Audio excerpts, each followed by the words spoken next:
आयारो आगम के प्रथम अध्ययन में कहा गया है, जे अध्यत्थम जानई से बहिया जानई, जे बहिया जानई से अध्यत्थम जानई।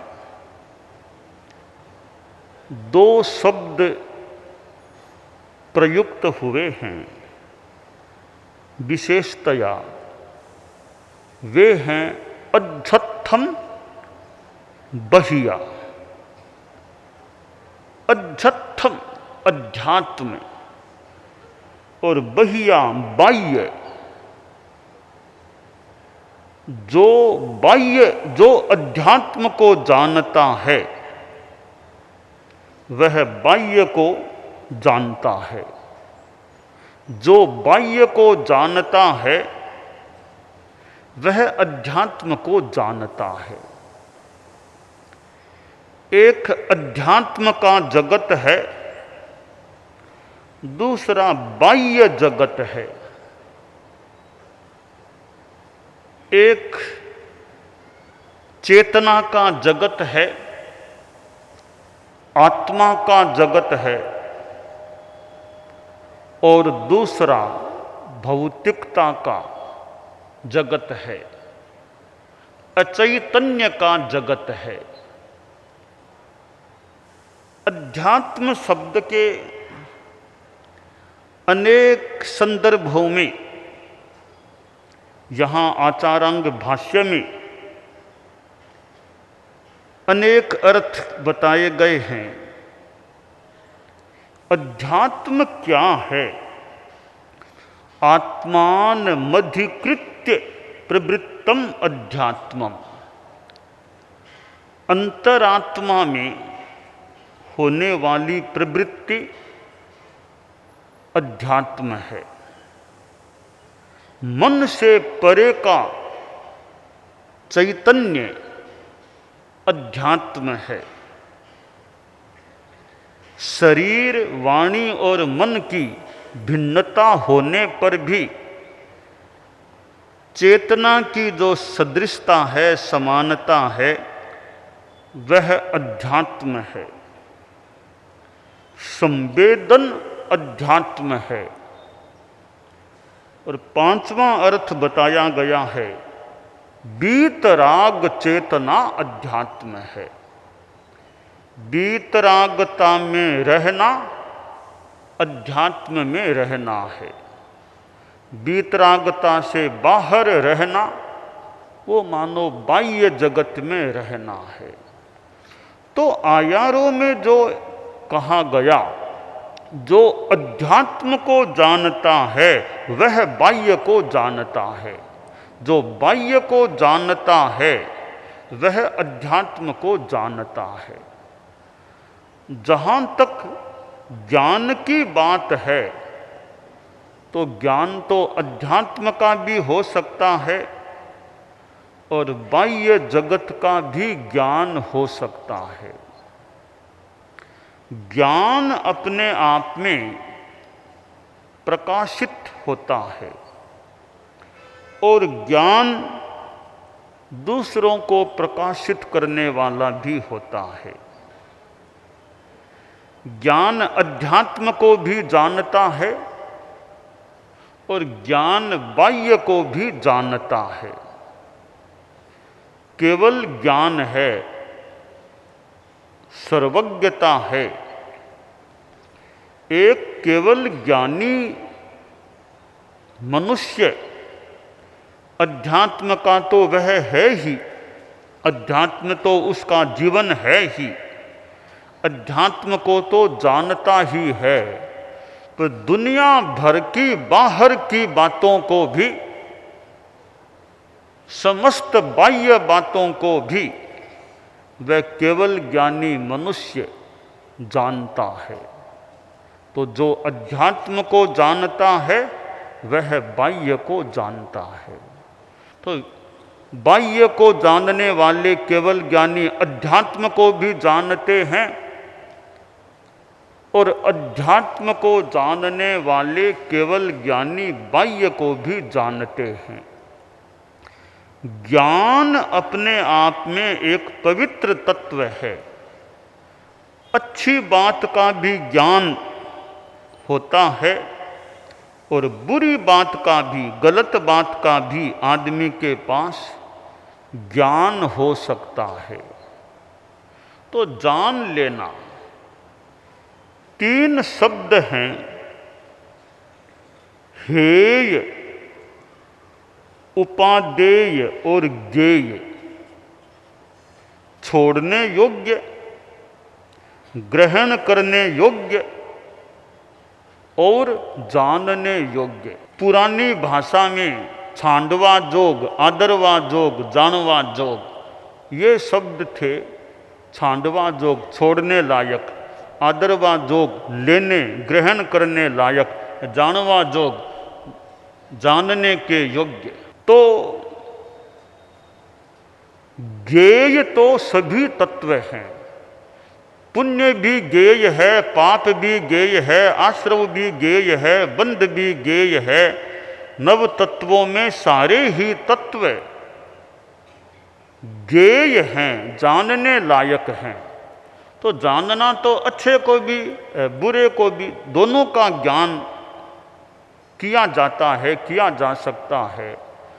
तो जहाँ तक शुद्ध ज्ञान की बात है, तो पाप को भी जाना जाता है, पुण्य को भी जाना जाता है, आश्रव को भी जाना जाता है, तो संबर निर्जरा को भी जाना जाता है। तो जानना हो गया, ज्ञान हो गया। अब है हेय कि जान लिया यह अच्छा है, यह बुरा है। तो जो बुरा है वह हेय है, छोड़ने लायक है, त्यागने लायक है। नव तत्वों में जैसे पाप भी हेय है, बंध भी हेय है, आश्रव भी हेय है और पुण्य भी हेय है। पुण्य को भी छोड़ना होगा मोक्ष में जाने के लिए। वैसे पुण्य का अध्यात्म जगत में कोई ज़्यादा महत्व भी नहीं है। एक जगह तो कहा गया कि माँ हो मेरे पुण्य न हो जाए, पुण्य नहीं चाहिए। पुण्य भौतिक होता है। एक दृष्टि से, एक संदर्भ में अध्यात्म से परे है, अलग है, वो बाह्य है, अध्यात्म नहीं है। पुण्य बाह्य है, वो कर्म है, पुद्गल है। भौतिक सुख सुविधा पुण्य से मिल सकती है, पर अध्यात्म की साधना में भौतिक सुख सुविधा की अवांछनीय कामना होनी भी नहीं चाहिए। आयारों में जो कहा गया है, जे अध्यत्थम जानई से बहिया जानई, जे बहिया जानई से अध्यत्थम जानई। तो संबर निर्जरा मोक्ष ये अध्यात्म की चीजें हैं। तो इनको जाना जाता है, इनको जानने वाला यह पुण्य पाप बंध ये बाह्य हैं, इनको भी जानता है। हमारे यहाँ नव तत्व का ज्ञान करने की बात बताई गई। सम्यक्त्व के संदर्भ में भी आगम में कहा गया है कि तथ्यों को, तत्वों को जो उन पर श्रद्धा रखता है, जीवा जीवाय बंधोय पुन्नम पावा सवोतः संबरो निद्रा मुखो संते ए तहिया नवे तहियानम तो भावानम सद्भावे उवेशनम भावेनम सद्दहंतस्य सम्मत्तम तम वियाहियम। सम्यक्त्व के संदर्भ में नव तत्वों का बोध और श्रद्धा। तो नव तत्वों में अच्छे भी हैं, बुरे भी हैं, पर सबको जान लो। पुण्य को भी जान लो, पाप को भी जान लो, बंध को भी जानो, आश्रव संबर निर्जरा मोक्ष जीव अजीव सबको जान लो। वैसे जीव अजीव ये 2 ही तत्व हैं। नव तत्वों में जीव और अजीव ये दो मूल तत्व हैं, बाकी 7 हैं वो इन्हीं के विभाग हैं, अंश हैं। जीव अजीव में 9 ही तत्व समाविष्ट हो सकते हैं। 9 तत्वों में हमारी परंपरा में 5 तत्वों को जीव बताया गया है, 4 को अजीव बताया गया है। जीव, आश्रव, संबर, निर्जरा, मोक्ष, ये 5 तत्व जीव हैं। अजीव, पुण्य, पाप, बंध, ये 4 तत्व अजीव हैं। तो जीव अजीव में 9 ही तत्वों का समावेश किया जा सकता है। तो हमें मोक्ष को भी जानना है, निर्जरा को भी जानना है, संबर को भी जानना चाहिए, तो आश्रव को भी जानना चाहिए। अहिंसा को जानना है तो हिंसा को भी जानना चाहिए। हिंसा को जानेंगे तो अहिंसा का पालन कर सकेंगे। इसलिए प्रतिपक्ष को भी जानना अपेक्षित होता है, हो सकता है। तो अब हमें किसी सिद्धांत का अध्ययन करना है। एक ग्रंथ में किसी सिद्धांत का खंडन है, तो हम खंडन की बात को पढ़ रहे हैं, तो साथ में पूर्व पक्ष का भी ज्ञान हो। अगर किसी का खंडन करना भी है तो पूर्व पक्ष का अध्ययन करना जरूरी है। पूर्व पक्ष को अच्छी तरह जान लेंगे तो खंडन भी न्यायपूर्ण हो सकता है। पूर्व पक्ष का ज्ञान पूरा है ने ऐसे ही खंडन में बोलना शुरू कर दिया तो वह खंडन भी कहीं निष्प्राण भी हो सकता है। तो खंडन करें, किसी बात के विरुद्ध में स्टेटमेंट दें, वक्तव्य दें, तो पहले पूर्व पक्ष जिसका खंडन करना है उस सिद्धांत का ज्ञान हमें होना चाहिए, तो हम खंडन करें, उसका भी महत्व है। बिना पूर्व पक्ष को जाने ऐसे ही खंडन में बोल देना, वह पूर्व पक्ष के साथ भी अन्याय हो सकता है, श्रोताओं के साथ भी अन्याय हो सकता है। इसलिए प्रतिपक्ष को भी जान लेना अपेक्षित होता है। क्षमा को जानना है तो गुस्से को भी जान लें, मार्दव को जानना है तो अहंकार को भी जान लें। तो ज्ञेय सभी तत्व हैं, फिर हेय जो हैं उनको छोड़ना चाहिए। तो 9 तत्वों में ये पुण्य, पाप, बंध, आश्रव ये हेय हैं, इनको छोड़ने की दिशा में आगे बढ़ें। और संबर, निर्जरा उपादेय हैं, इनको आत्मसात करें, फिर कभी मोक्ष को भी आत्मसात करें। तो आयारों में जो कहा गया है, जे अध्यत्थम जानई से बहिया जानई, जे बहिया जानई से अध्यत्थम जानई। जो अध्यात्म को जानता है वह बाह्य को जानता है, जो बाह्य को जानता है वह अध्यात्म को जानता है। तो हम संबर, निर्जरा, मोक्ष को जानते हैं, वो अध्यात्म का पक्ष हो गया। तो पुण्य, पाप, बंध, आश्रव को भी जानते हैं या जानना चाहिए, यह बाह्य का मानव पक्ष हो गया। तो अध्यात्म और बाह्य दोनों का संबंध है। कोरा बाह्य को ही जाने और अध्यात्म को न जाने तो अपूर्ण ज्ञान होगा। कोरा अध्यात्म का ही ज्ञान है, बाह्य का ज्ञान नहीं है, तो भी अपूर्ण ज्ञान है। आध्यात्मिकता, वैज्ञानिकता।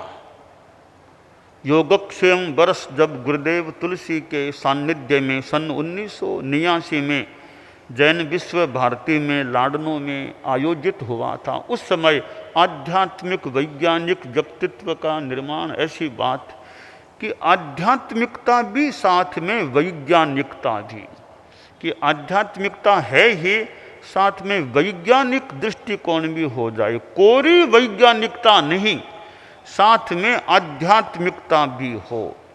तो कोरा आध्यात्मिक मान लो ज्ञान है, ऐसा वैज्ञानिक नहीं है, तो कहीं कोई प्रस्तुतिकरण में कहीं कोई अपूर्णता किसी संदर्भ में रहे तो रह जाए, क्योंकि कोरी अध्यात्म की बात बता दी, साथ में विज्ञान संबंधी कोई प्रश्न करेगा तो वो हम उत्तर अगर नहीं दे पाएंगे, उसको सिद्ध नहीं कर पाएंगे अपनी बात को, थोड़ी कठिनाई प्रबुद्ध जनता में, वैज्ञानिकों में हो सकती है। तो अध्यात्म और विज्ञान का यथा योग्य समन्वय भी किया जा सकता है। तो विज्ञान भले आत्मा मोक्ष की तरफ इतना प्रगति नहीं भी कर सका हो, उसका अपना मैटर या पुद्गल पदार्थों का जो जगत है हम उसको बाह्य मान लें, और ये अध्यात्म आत्मा की, परमात्मा की, ये मोक्ष की बातें हैं, इनको हम अध्यात्म मान लें।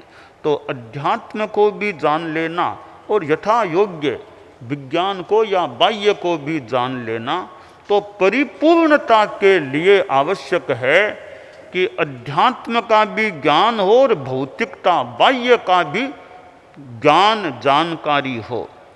आचार्य भिक्षु को हम देखें, उनके दृष्टांतों में और में मतलब उनको बाह्य ये बातों का भी लगता है ज्ञान था, इधर शास्त्रों का ज्ञान इतना था। तो अध्यात्म और बाह्य, तो आयारों में जो कहा गया, जे अध्यत्थम जानई से बहिया जानई, जे बहिया जानई से अध्यत्थम जानई। अध्यात्म को गहराई से पकड़ना है तो साथ में बाह्य का भी ज्ञान होगा या होना चाहिए, और बाह्य में केवल जाएंगे तो साथ में अध्यात्म का भी ज्ञान हो जाए। आचार्य श्री महाप्रज्ञ जी की संभवतः जो पुस्तक भी, रहो भीतर जियो बाहर, यह रहो भीतर यह अध्यात्म हो गया, जियो बाहर यह बाह्य हो गया। कि जीवन हमें जीना है तो रहो भीतर, अध्यात्म में रहो, आत्मा में रहो, साधना के भावों में रहो, पर जियो बाहर, यह बाह्य जगत में भी जीना होगा। कितनों से बात करनी होती है, कितनी चीज़ों को जानना होता है, देश विदेश की बातें भी कई बार जानी जाती है, वो मान लो बाह्य है। तो रहो भीतर जियो बाहर, क्योंकि बाहर में भोजन भी करना है, पानी भी पीना है, तो सब बाहर में भी रहना जीना है, परंतु रहो भीतर। हम सिद्ध योगी आचार्य श्री महाप्रज्ञ से प्रेक्षा ध्यान का एक प्रयोग करें। आपको एक प्रयोग कराया जा रहे हैं श्वास प्रेक्षा का। 5 सेकंड में श्वास लेना है, 5 सेकंड भीतर रोकना है और 5 सेकंड रेचन करना है और 5 सेकंड बाहर रोकना है। इस प्रकार 20 सेकंड में एक श्वास। सावधान रहे, श्वास भरे, भीतर रोके, रेचन करे, बाहर रोके, श्वास भरे, भीतर रोके, रेचन करे, बाहर रोके, श्वास भरे, भीतर रोके, रेचन करे, बाहर रोके, श्वास भरे, भीतर रोके, रेचन करे, बाहर रोके, श्वास भरे, भीतर रोके, रेचन करे, बाहर रोके, श्वास भरे, भीतर रोके, रेचन करे, बाहर रोके, श्वास भरे, प्रयोग संपन्न। तो ये ध्यान के बहुत छोटे प्रयोग कराए हैं और इनका स्वयं बार बार अभ्यास करें तो एक अच्छा अभ्यास हो सकता है। ओम आत्मा।